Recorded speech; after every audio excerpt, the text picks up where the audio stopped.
Good morning. It's time to rise, shine, and be great. I'm Jessica Williams, and welcome to Living Local 15.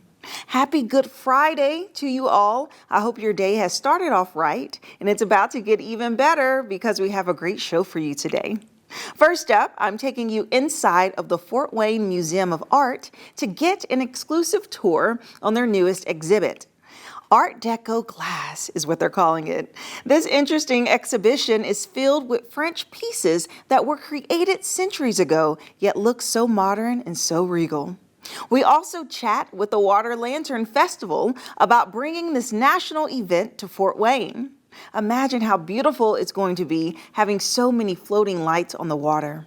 This experience is both family friendly and would make a great date night.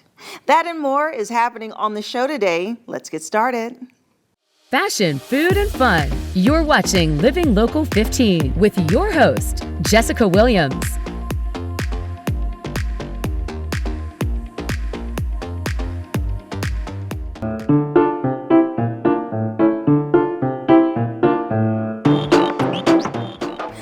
At the Fort Wayne Museum of Art, and they just opened up their newest exhibit, the Art Deco Glass, which is basically an exhibition through internationally renowned glassworks. We're going to take a tour. Come on.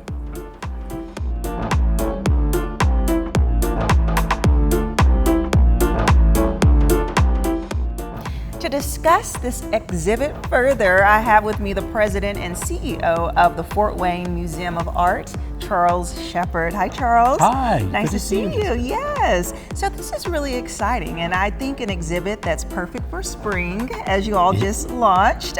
Indeed. Yeah, so share with me the inspiration behind this type of exhibit in particular. Well, I felt like, number one, this relates so well to the contemporary glass that we do, but it takes a little step backwards in time when glass had to have a function as well as be beautiful.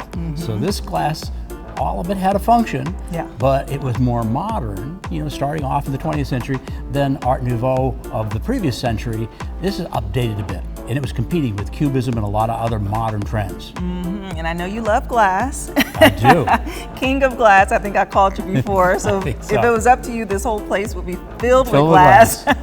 So I love that you kind of brought glass in a different way. So we explored the sculptures, but as you said here, this is more usable, functionable glass that's bold and vibrant and has a different story that goes with each. It does, and it can make an important, impactful difference in how your interior of your home looks. You think of these various vases and bowls filled with the fruits and flowers and other decorative elements. It would have been very high-end decorating. Yeah. Okay, well, let's walk around and learn more. Let's do it.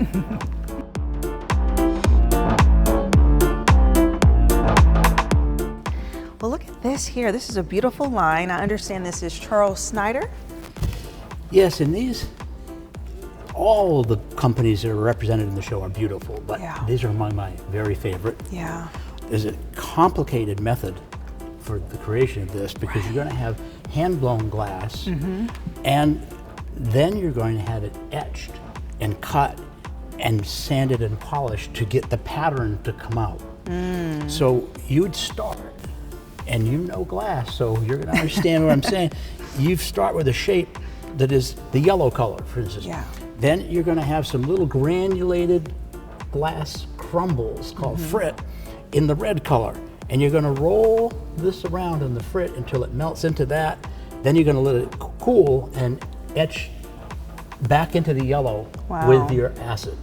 That's pretty complicated. That is, and such a layered process. And what Charles was referring to was, we've been learning about glass on the show, which has been so exciting. So when he said this was glass blown vases, I'm like, oh my God, that's so cool. And adding the color, it's such a process, and the heat has to be so hot.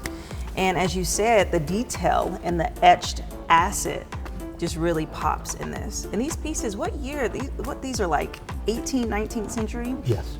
Yeah. Yep. Now, the other thing that's interesting is that an artist today, thinking of the more like sculpture, one could be this way and one might look a little different, might come out a little different. Right. These are factory artists, so this piece when you do it, it has to look like that, and then I have to make sure I copy you and get it exactly right. Yeah. So we have to be good. I love that. All right, let's keep looking. Okay.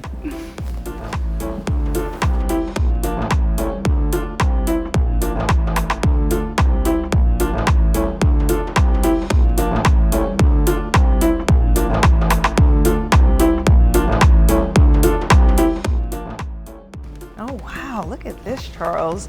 I love this. What is this collection called? This is the Dom Nancy collection. Okay. And different from what we've looked at before, because this is going to be blown into a mold. It's going to be thicker, and it has to have that thickness because if you notice, the depth of that pattern is a lot deeper. That's what they call deep acid etched. And so everything's got to be heavier and thicker to take that, and it's the length of time that the acid is left on that it's actually eating into that surface. And then they've got to figure out how to take it off and make that nice texture in between those beautifully polished ovals. It's, I don't know, I mean, I can't imagine doing it. Right. And yet these people did it on a daily basis. Right, and So- what I love about this line is it's so regal. You know, Yes. it has just a real elegance to it, and I can see it just being used as, you know, pop of color throughout the home. And you said this is mold blown, which is fascinating. You know what you want for patterns, so you have somebody carve that into a mold and get that ready. Now you're going to get a gather of glass on your pipe, and you're going to blow into that mold. The air is what's going to give you the hollow nature, whether it be a big form or a smaller form. Yes. Probably a lot harder on this massive vase. Yeah. A lot of blowing there. A lot of blowing, and that's a lot of glass to have at arm's length on a 6-foot pipe to get it blown into that. Wow. And a pipe that's hot too. So, Just imagine this technology or this creativity so long ago. yeah. Sets the tone for modern The artists. start of the modern, century. Yeah. Or what was the modern century. And it looks modern. It doesn't look It like anything does. you saw in the century before. It's a very different way. So if we want to have our home look more upscale and in the time, Yeah. this is what we want. Elegance, I love it. All right, let's keep Beautiful. looking.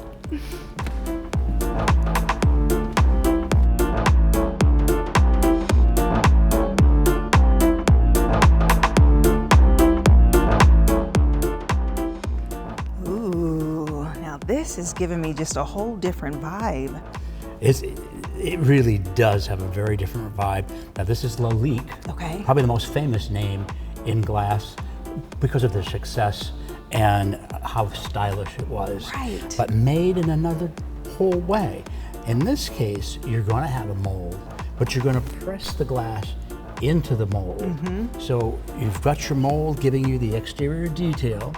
You're going to have a center that's going to be smooth, and then you're going to take your molten glass and press that centerpiece down into that and be ready to get the honey almost Drippings. dripping Yeah. off the top of the edge, and then cut this and buff it and make it beautiful. It worked particularly well for the figures Lalique like to use, the animal figures. Also in that more abstract one, those Right. bubbles come out so nicely. I love it. It just gives so many different dimensions, and it makes the piece really creative. And really, these are statement pieces more so, Yes. in my mind. You know, someone's going to come and you want to talk about it and kind of explore the history behind it. And these were said in the time to be among the most expensive of this kind of glass. Really? Yeah. So it's going to cut your buying audience down to the top 3% or something. Yeah. And that's going to be kind of exciting too. As a business model, I hope that works. Right, yeah. And it's so nice throughout this exhibit to be able to see it so up close and personal that you can just really, just like you're feeling the texture and just through your eyes. Yes. So yeah, I love And this. I usually like to not have the vitrines on, Right. but it actually dresses everything up. Yeah. So I'm fine. Yeah. It looks good. It keeps And you people can from see touching. plenty. Yeah. Right. Well, people want to touch Yeah, yeah. things. There's a tactility here. They think, no, this is not, you don't want to be touching glass. Yeah. That's funny. Well, I see something else that's really catching my eye, so will you share with me what I it will. is? All right, I will. let's do it.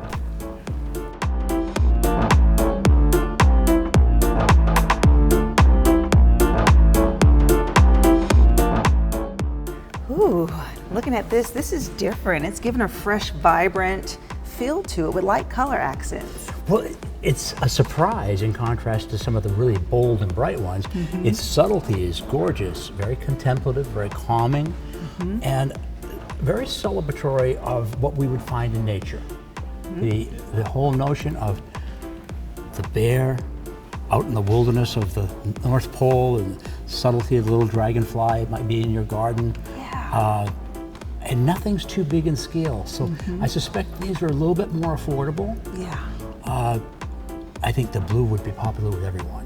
It is. I just imagine with it being a press mold glass, the colors that is like a little rainbow of a pattern between yellow and blue. Like, how do they get that blend? They're going to have to, when they're getting the glass gather ready to go in the press mold, they're going to pick up just a little bit of a couple of different shades. You don't want much, as you say, because it's so subtle. Yeah. And you want them to not be as bright and bold as the colors on the other pieces. Okay. So this is going to be a sky blue little frit and a little bit of orange and a little bit of yellow in there. Right. And I would think you've got to master that pickup to get that right before you get it in the press mold. Yeah. And go. And it's so great, this color scheme kind of transitions into other pieces that you can have around the home. And this just really pops. I mean, it's just, kind of describe this for me. Well, this is as subtle as the coloring in the pieces that we just saw, but they've added the patterns, in this case, of a man ray, and the tails going to the center and fanning out to go to the rim. Below, swimming, perhaps mermaid. Right. So Kinda you've got abstract the in a way. added effect of the etching and the carving in there, along with the subtlety of the color. This top plate, to me, must have been the most difficult because the color band is just in the strongest in the start of the ribbing. Yeah. And it's clear in the middle and goes to clear on the edges. That's just amazing to think of the control factor that artist had to have. Yeah, that's awesome. I mean, really cool. The geo patterns and these smaller bosses are so awesome. So everyone can really come and experience this exhibit through August and come and learn and explore. We just covered a couple of displays here, but there's so many more amazing things to see. You can spend an hour. Yeah. You can maybe spend more than an hour. Yeah, and I have to mention the Deco Night that's going to happen on April 13th, which is a really fun mixer to come out. There will be light hors d'oeuvres, cocktails, music, and just really an experience to come and gather, as a community and enjoy it together. A beautiful gathering around beautiful objects. Yes. Which it doesn't get any better than that. That's perfect. Thank you so much, Charles. Thank you. It's been a pleasure. Thank you for the tour. Happy to do it. Yes. You know. And if you would like more information about the Fort Wayne Museum of Art, we'll have their website listed below, and check out their Deco Night. We'll be right back. Follow us on social media at Living Local 15.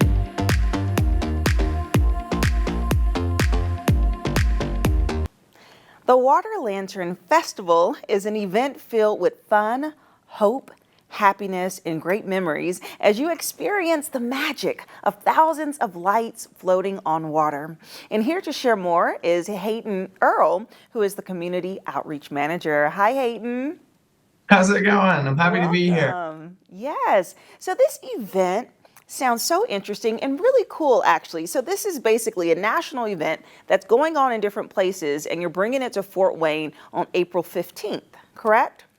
Exactly, yeah. Okay, yeah. So give me just a little background about this water festival and how it began. So this water festival is it's a super fun opportunity. Again, like you said, it's really magical.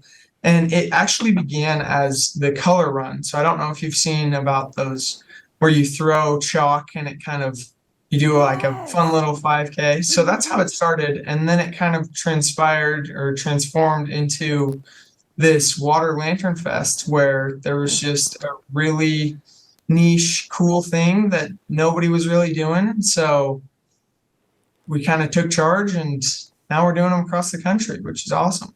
Yeah, and people can come out and bring their families. It's a family-friendly event, and you purchase your tickets, but there's like this whole kit that people receive when they come out. So can you kind of describe what's all included in the ticket?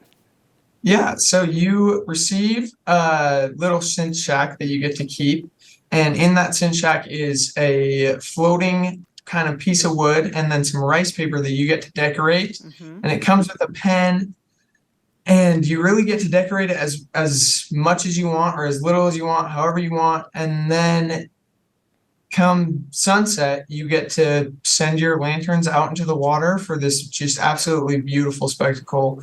I really can't describe it as anything other than magical. I know a lot of you guys have probably seen Tangled, but that's really how it Right. feels. Yes, and what's so great about it is this is an eco-friendly event, right? So as you said, the material is made out of rice paper in addition to wood. And so even though it's out there in the water at the end of the event, you all go out and you pick up all of the paper, all of the lanterns, but you also clean the water if there's other things out there as well. So that little extra initiative is really cool. And so share with me the overall just initiative behind this being an eco-friendly event and how you all help out with the environment. Yeah. So we again really want to focus on the community, and Yeah. we I'm sure everybody here has had their mom tell them whenever you go visit somewhere, leave it better than you found it. And I Hmm. think that's just something that we have tried to emulate across our whole environment. And so yeah, when we go send these lanterns out, we like to really collect them at the end, clean up the waters, and then just leave our venues a lot better than we found them. I think that's just like the smallest way that we can give back to these parks that have given the whole community so much joy and outdoor activities. Yeah, that's so great. And then, of course, with this being a festival, in addition to this light show, people can experience food and music and other attractions that you will have out there. So, can you kind of give us a little scoop on what else will be going on at the park? Yeah, absolutely. So, yeah, like you said, we get food vendors, we get some live music, we'll have some fun little games that are run through the stage and kind of broadcasted. We have a little scavenger hunt while you're there, so you can go and check off all the boxes, which is really fun. But I think one of the most powerful things is right before you have the lantern launch, you get to hear lantern stories. So people get the opportunity to go on stage. Anybody's welcome to go and share why they decorated their lantern, how they did, or who they're remembering, or why they're here. Maybe it's a first date and they just want to embarrass their date, or maybe they just are in remembrance of somebody that they really loved. And so it can get really emotional, and it's a really beautiful thing that these people get to share kind of their experience with why they came to the Lantern Fest, and then you get to go launch your lantern, and it really is just wonderful.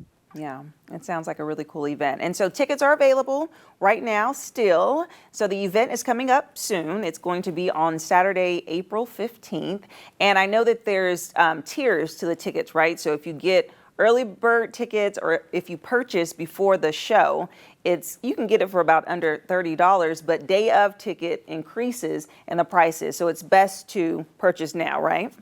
Yes, best to purchase now at waterlanternfestival.com.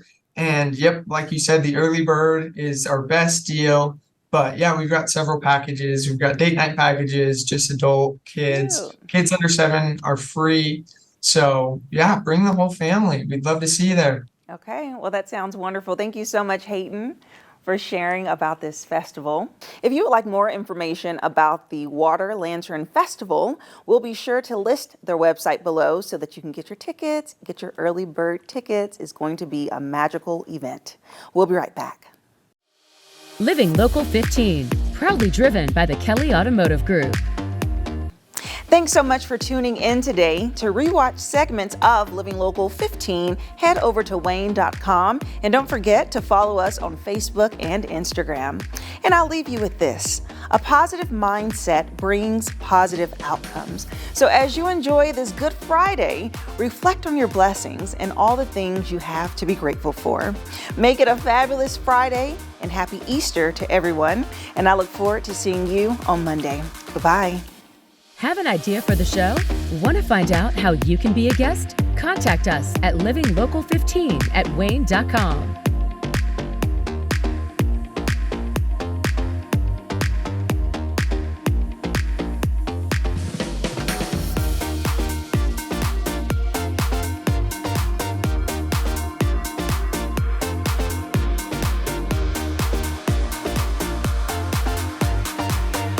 Go to the Living Local 15 page on WANE.com for recipes from the show, to watch a segment again, and to get information on products and services featured on Living Local 15.